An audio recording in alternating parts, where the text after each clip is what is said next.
Istanbulga kelganda albatta ko'rishingiz kerak bo'lgan joylardan biri shubhasizki Sulaymoniya majmuasidir. Nega demasingizdan avval kamida 10 ta sababni sanayman. Majmua hovlisidan shaharning betakror manzarasi ko'rinib turadi. Qonuniy Sulton Sulaymon va Xurram Sultonning qabrlari ham shu yerda joylashgan. Masjid kulliya tarzida qurilgan. Unda kutubxona, madrasa, shifoxona, oshxona, hammom kabi binolar bor. Bu yerda bir vaqtning o'zida 20 ming kishi ibodat qilishi mumkin. Devorlardagi kalligrafik yozuvlar qo'lda ishlangan. Ularning aksariyati sultonlik davridan buyon hech o'zgartirilmagan. Ovoz muvozanati shunday hal qilinganki, imomning ovozi mikrofonsiz ham masjidning barcha nuqtasiga yetadi.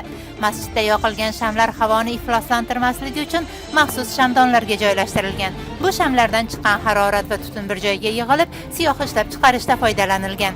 Qubbalar yer silkinishlariga chidamli bo'lishi uchun maxsus yosinli toshlar yordamida qurilgan. Sulaymoniya majmuasini ziyoratchilar uchun yanada ahamiyatli jihati bu yerda Hajarul Asvad, Ka'ba toshining yirik bir bo'lagi joylashganidir. Bu haqda alohida tayyorlangan video lavhamizda ham ko'rishingiz mumkin.